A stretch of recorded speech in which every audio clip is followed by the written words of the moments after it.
Mi nombre es Javier Leturia, fui presidente de la FEUC el año 72-73, años bastante relevancia histórica.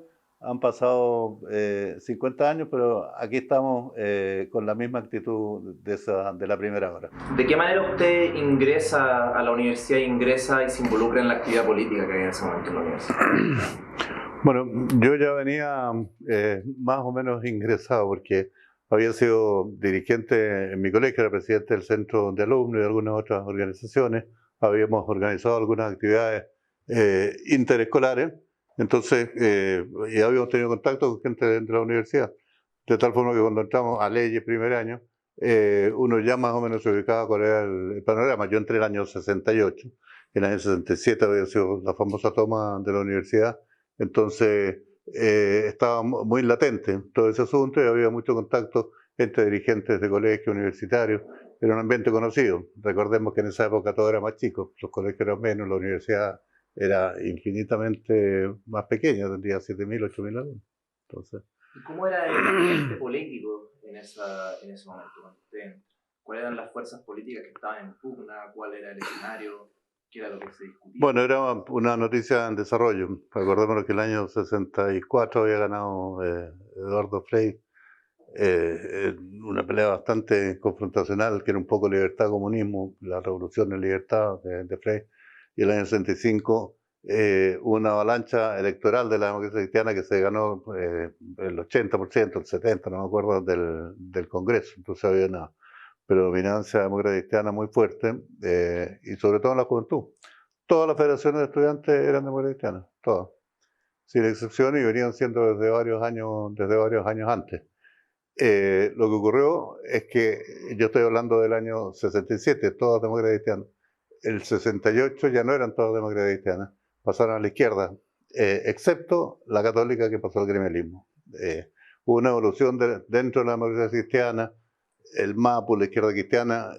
La toma del año 67 significó que el grupo que la dirigía pasó ya a denominarse Movimiento 11 de agosto, que era la fecha de la toma. Y eso ya tuvo un perfil de izquierda. Y ahí uno entonces empezó a producir una confrontación respecto al sentido de las federaciones y de la universidad. La izquierda, Movimiento 11 de agosto, después MAPU, después todo lo demás, planteaba primero una universidad comprometida con la sociedad, después, al año siguiente, una universidad comprometida con el socialismo. Y surgía el gremialismo, o sea, una universidad comprometida con su fin específico de universidad y una federación gremialista comprometida con los intereses de los alumnos.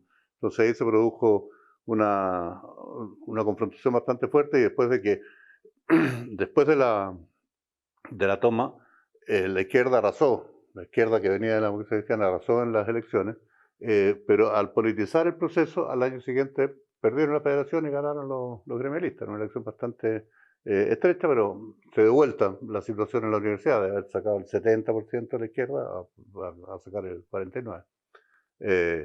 Eso el año 68. Ese año entré yo a la universidad. Y bueno, fui secretario del centro de alumnos ese año, y después de distintas actividades, y recién a la FEUC llegué el año 72, la elección, para ser presidente en 73, principalmente. Y ahí, claro, fueron años en que la cosa universitaria y la cosa política fueron cambiando muy rápidamente y poniéndose cada vez más álgidas, más confrontacional.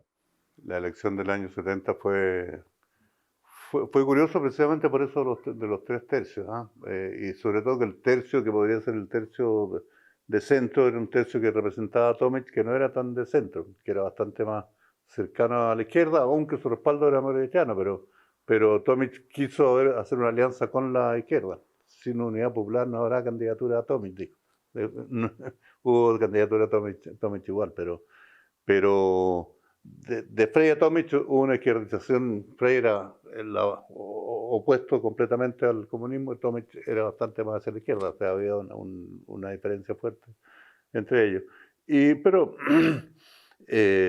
esa situación llevó a esta democracia cristiana, que era una mayoría tremenda en el país, a ocupar el tercer lugar, porque de nuevo se planteó el problema que tal vez ya se había dado con Frei, que es comunismo o libertad. Entonces Alessandri fue, lo que polarizó fue Alessandri Allende, digamos, esa fue la situación. En la universidad, naturalmente, se dan las mismas posiciones, con la diferencia que existiendo una FEUC que era gremialista, la FEUC no tomaba posiciones políticas, lo que nos obstaba que muchos, la mayoría de los gremialistas eran partidarios de Alessandri y muchos trabajaron también en la campaña de Alessandri. Pero la FEUC o los centros de alumnos o el movimiento gremial no se pronunciaron, digamos, políticamente. Bueno, primero trabajo,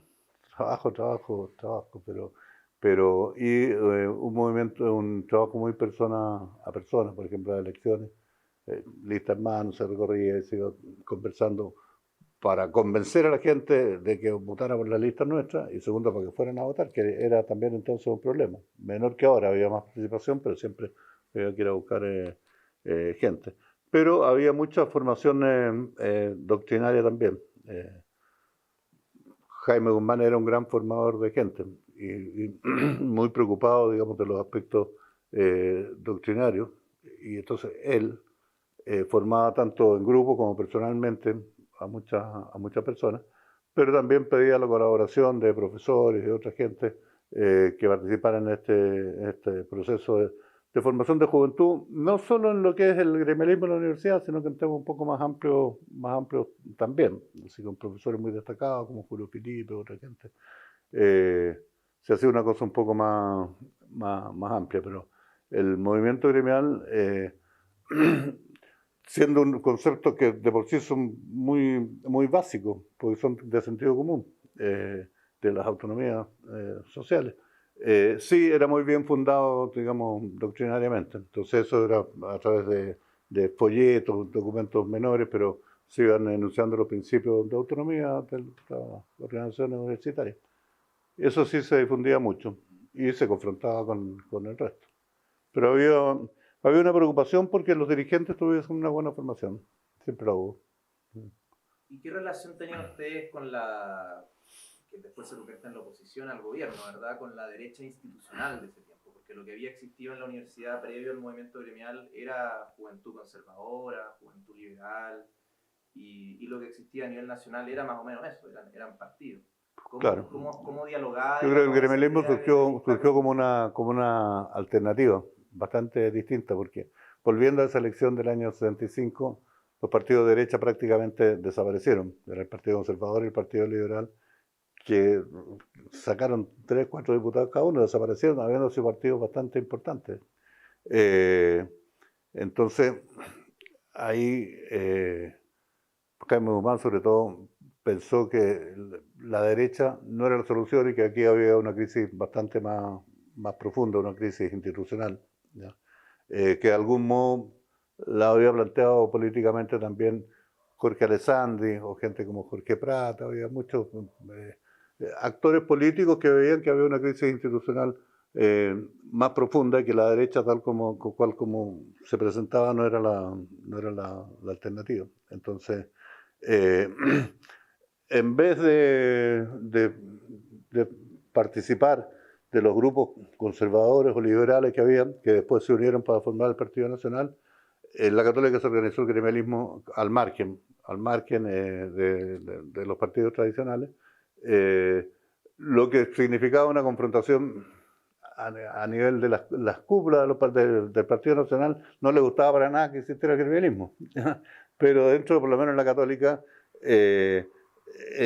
también habían nacionales o conservadores, liberales, que incluso nos disputaban en las elecciones que eran de centros más de derecha, como el centro de derecho, o de agronomía o construcción civil.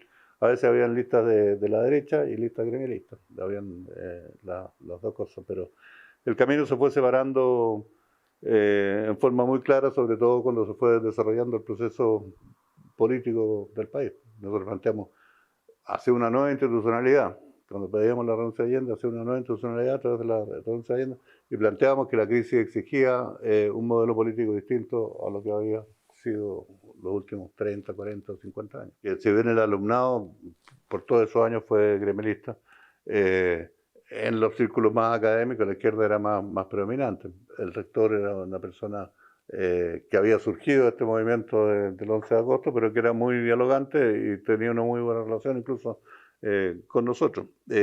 Se conversaba mucho. La discusión, no sé cómo será ahora, pero en ese tiempo eran discusiones político-filosóficas pesadas. Había gente en distintas escuelas muy preparados, alumnos muy preparados, y había grandes debates, a veces debates públicos en el Salón de Honor o en alguna otra sala grande, donde se confrontaban ideas. Había, como digo, debates de ideas bien a fondo. Y había también bastante amistad. Como te digo, yo la universidad era más chica, pero que casi todas las escuelas estaban en la casa central.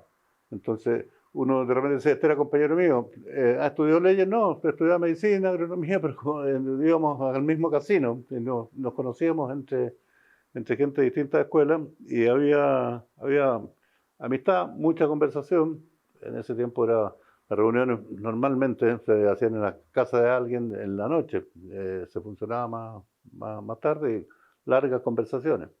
Había mucha, lo que hoy día se llamaría amistad cívica. ¿Cuál era la evaluación que ustedes hacían del proceso de reforma y cuál es la evaluación que ustedes hacen o que usted hace con la perspectiva del tiempo también? Bueno, lo que pasa es que el planteamiento de la izquierda, digamos, significaba dos cosas en lo medular. Uno es el cogobierno, donde se pedía que participaran en las decisiones académicas estudiantes y trabajadores.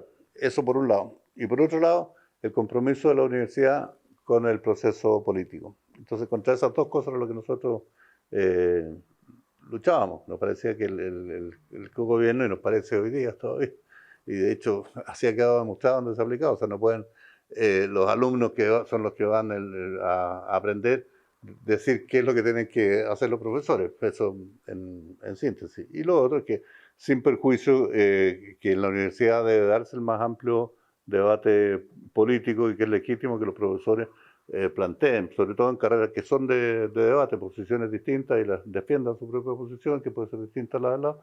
Eso no debe llevar a que la universidad o una escuela o la universidad en su conjunto se comprometa políticamente. O sea, eso no es tan distinto a lo que ocurre hoy día. ¿De qué manera ustedes participan en estos espacios? ¿Cómo se toman esta experiencia y cómo empiezan también a organizarse con otros estamentos de la universidad que comparten sus sensibilidades? Bueno, estando los estamentos, obviamente que participamos para poder defender adentro nuestra idea. Básicamente fue esa cosa del claustro que fue un proceso por una vez, que fue largo, pero que había participación también de estudiantes. Y nosotros, habían profesores afines a nosotros, sobre todo profesores jóvenes, y participaban en la elección de profesores y nosotros como alumnos. O sea, tener una participación activa. En el Consejo Superior la representación estudiantil era poca, eran 2 o 3 personas, no me acuerdo, pero participábamos, obviamente. De hecho, digamos, ganábamos además en ese tiempo la representación estudiantil del Consejo Superior. Hubo un hito muy importante ahí que fue el paro de octubre.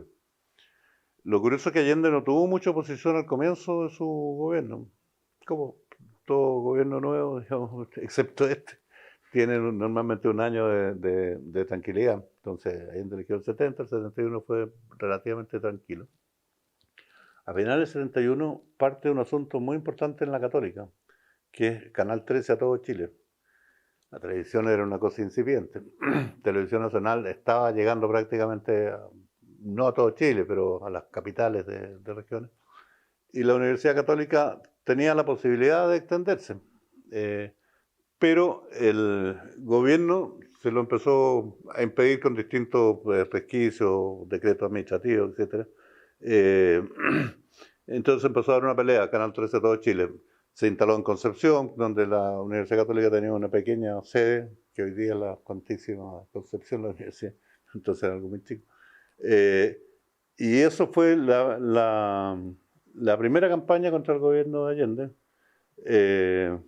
encabezada por el propio canal, con el apoyo nuestro, pero muy respaldada desde la provincia, que querían que llegara un canal distinto al canal del gobierno, estatal. Era así un canal muy político, no tenía la autonomía que tiene ahora. Eso fue a finales del 71, comienzo del 72. Pero el 72 ya la situación era bastante caótica en lo económico, había bastante desorden, había violencia, había expropiaciones. Aparece instalarse Fidel Castro, entonces ahí la gente empezó a reaccionar ya con mucho más fuerza contra el gobierno de Allende. Y como habían problemas económicos, de abastecimiento, los gremios empezaron también a protestar, y hasta que coincidieron en octubre del 72 con el paro de octubre de camioneros, comerciantes, agricultores, etcétera, que fue una paralización bastante importante. Diría yo que el comienzo del fin, octubre del 72, septiembre del 73, no paró. Desde el paro de octubre en adelante, la movilización ciudadana, entre medio con mujeres, con marchas de cacerola, con los estudiantes en las calles, encabezados básicamente por nosotros en los universitarios, y los secundarios también habían movimientos que estaban divididos, pero había un movimiento anti-Allende, otro Allende, estaba Escalona por un lado, Alamán por otro, bueno, gente que siguió después.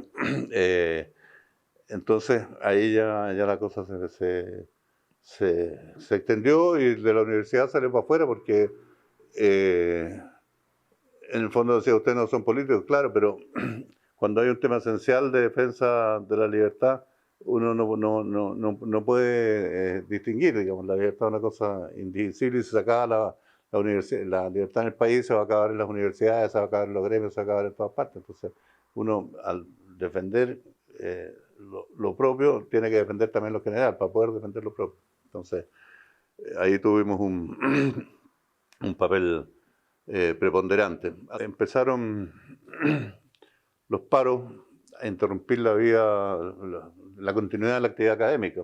Ese era el problema principal. En la Católica, la izquierda, socialista, comunista, eran muy pocos. Uno los conocía, digamos, los podía señalar con el dedo. Era la izquierda mapu, izquierda cristiana, ¿ya? Que era, desde ese punto de vista, bien distinta, por una razón, diría yo, de origen, porque esta gente, aparte de venir de la democracia cristiana, venía también de un círculo social, digamos, más alto, de colegios particulares, básicamente. Entonces eran izquierdistas más intelectuales y más de salón, como son hoy día, ¿no? Muchos de esos izquierdistas, parecido a lo que pasa con el Frente Amplio, digamos, para que sea bien gráfico.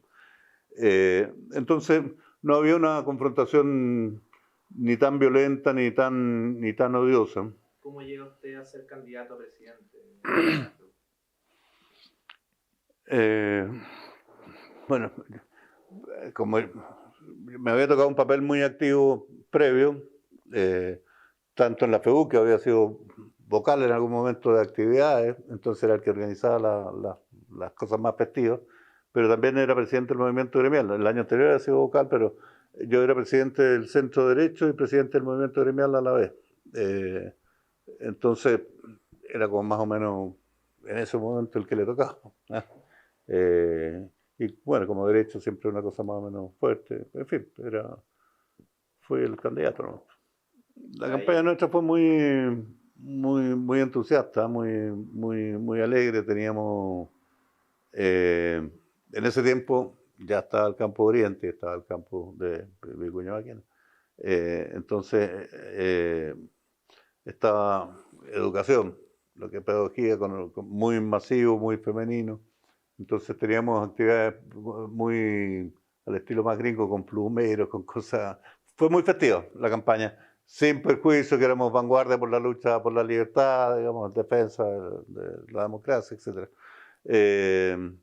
Pero bastante festiva y muy activa.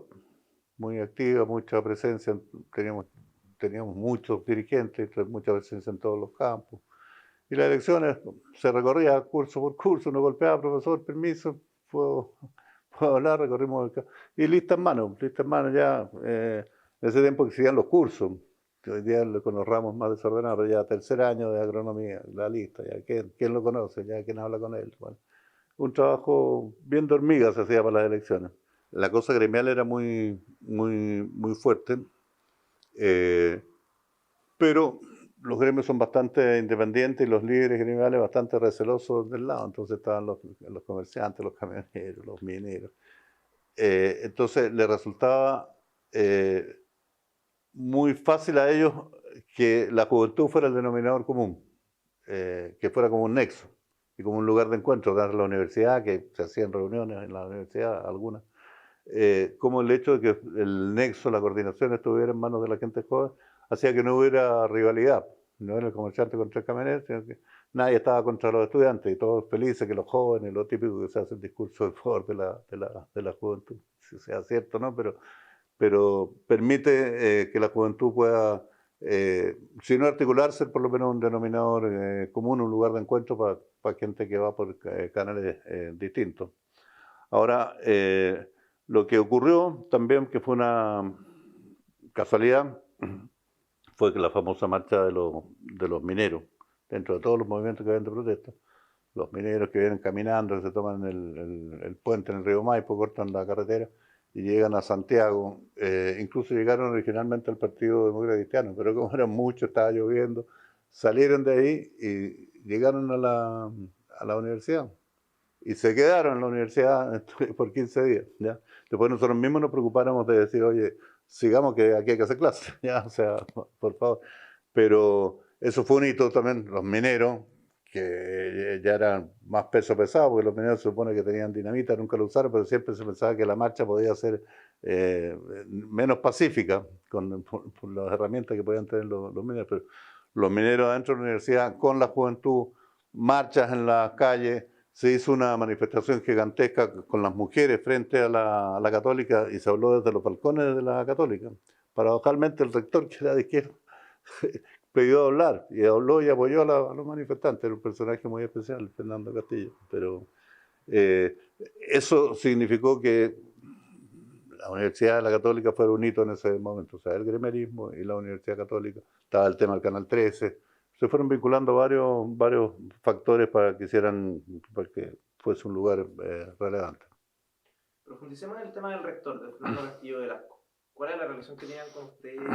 ¿Cuál era la visión que tenían de él? ¿Qué cosas hacía? ¿Y cómo vivía él también el hecho de tener una federación de estudiantes que tenía una visión distinta a lo que él propugnaba?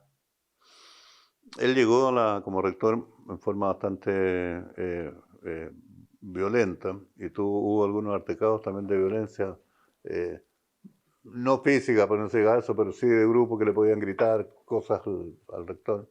La FEUC efectivamente le pidió una censura, lo cuestionó, pero como se estableció un nexo humano, y él era una persona arquitecto bastante poético, digamos, en su forma de ser y que estaba muy por encima de lo belicoso, digamos. Se estableció buenas relaciones con nosotros, que éramos los que estábamos. Si tenía que entenderse con juventud, tenía que entenderse con nosotros. Entonces, él venía de la democracia cristiana, dijo, alguna oportunidad, una entrevista, esta se la pueden encontrar por ahí, dijo, yo soy militante demócrata cristiano. Mis ideas son de izquierda, pero mi corazón es gremialista. Porque en el fondo él se entendía bien con todo. Era cierto eso. Era cierto que él, si bien era un hombre de izquierda, tenía un aprecio por lo que nosotros estábamos haciendo. Valoraba, digamos, lo que significaba. No por ser de izquierda iba a desconocer lo que nosotros, el valor que tenía el movimiento gremial como un fenómeno nuevo.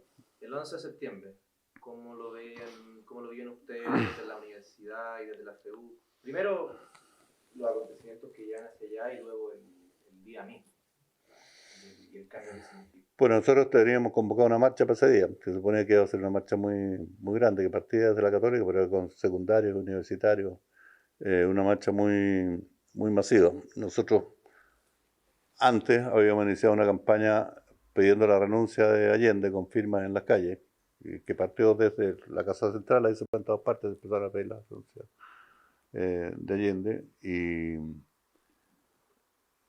pocos días antes habíamos sacado esa declaración en conjunto con la FEUC de Valparaíso, que ya era gremialista, que eso sea una nueva institucionalidad a través de la renuncia de de Allende, y donde claramente planteamos que la única solución era que las Fuerzas Armadas tomaran el poder para generar una nueva institucionalidad, que fue lo que ocurrió.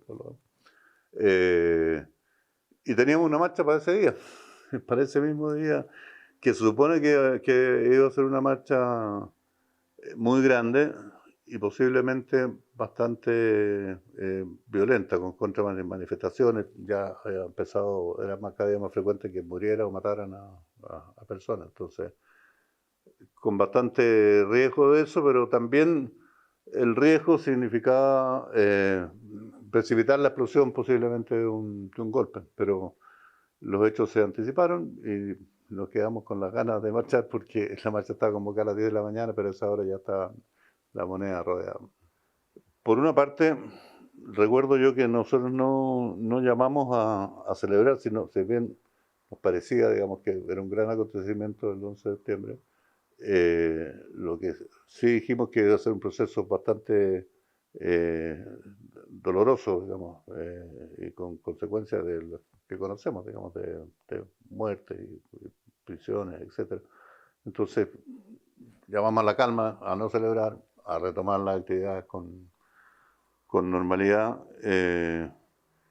y a reconstruir el país.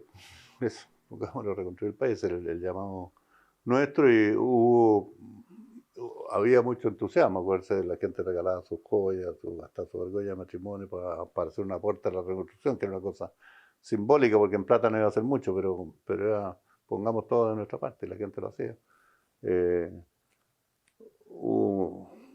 Bueno, la euforia, digamos, en las calles fue una cosa impresionante.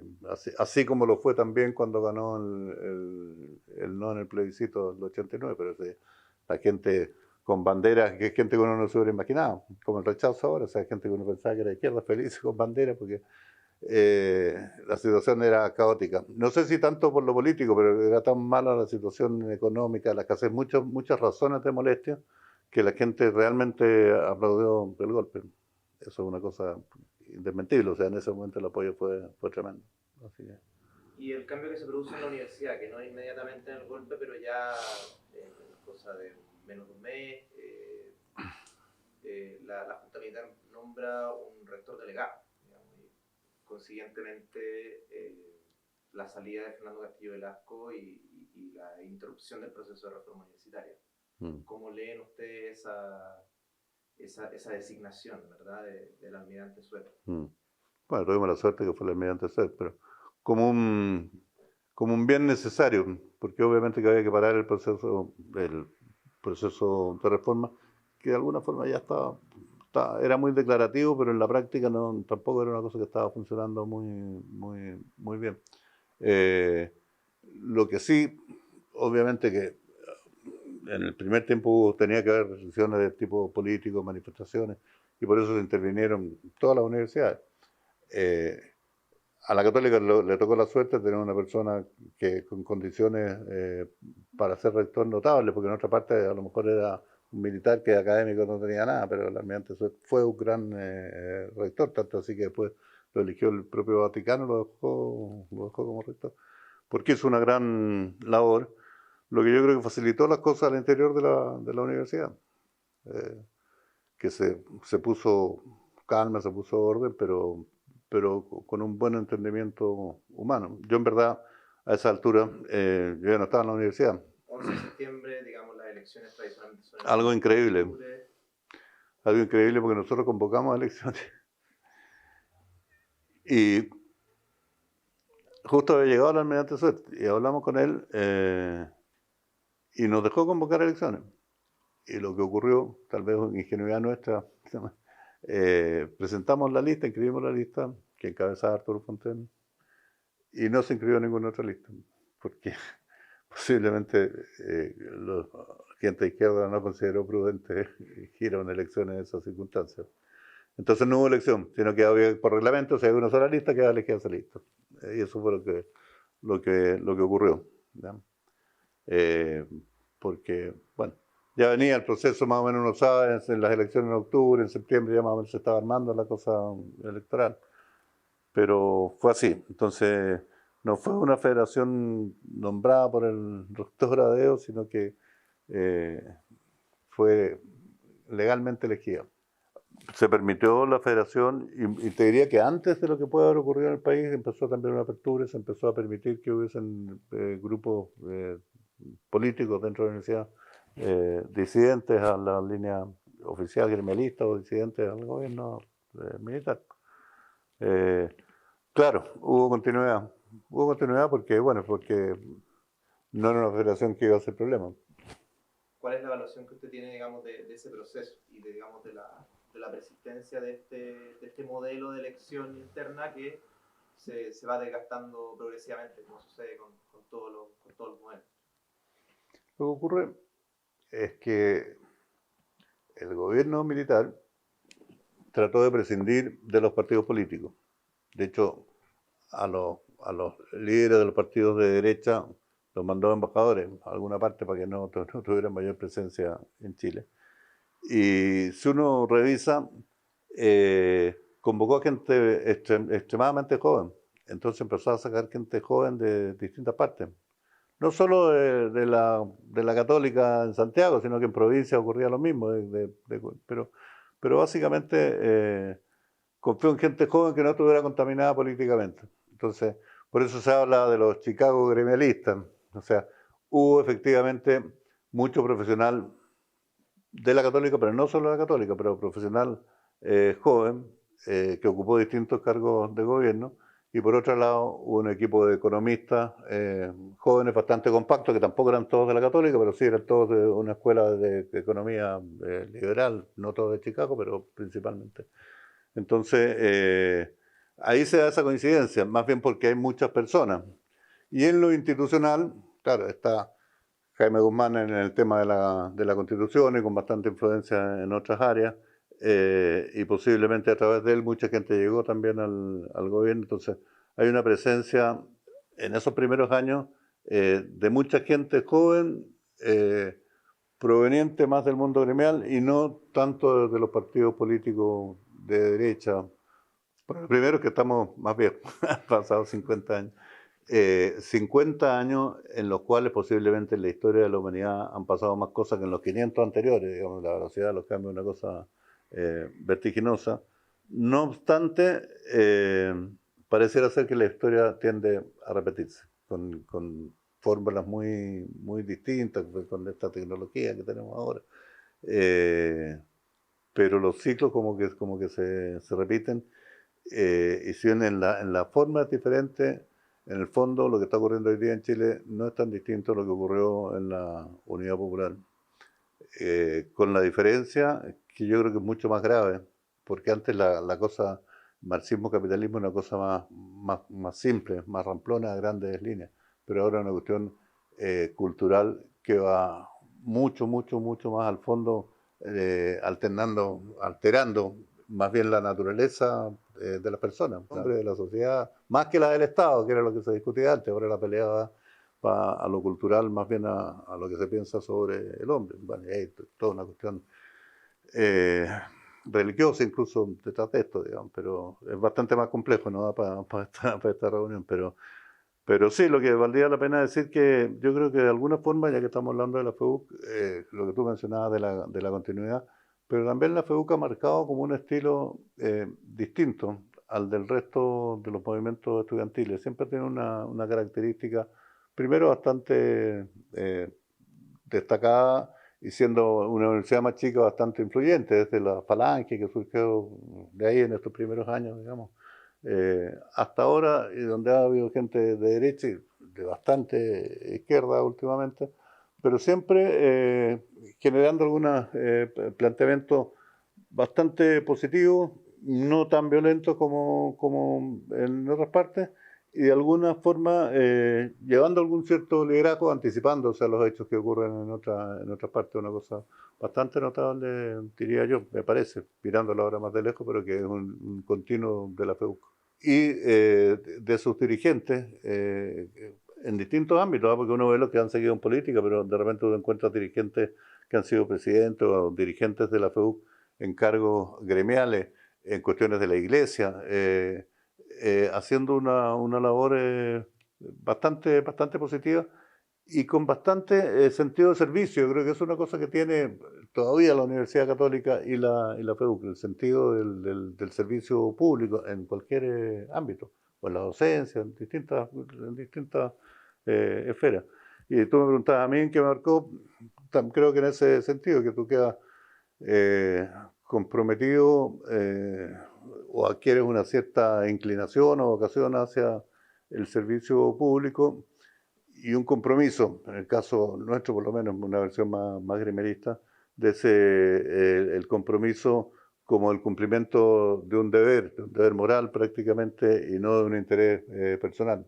Y de hecho, si tú ves, si bien hay gremialistas que se dedicaron a la política, muchos otros que están en actividades de servicio menos notorios y con menos reconocimiento, porque es una escuela de servicio en el caso al menos del gremialismo.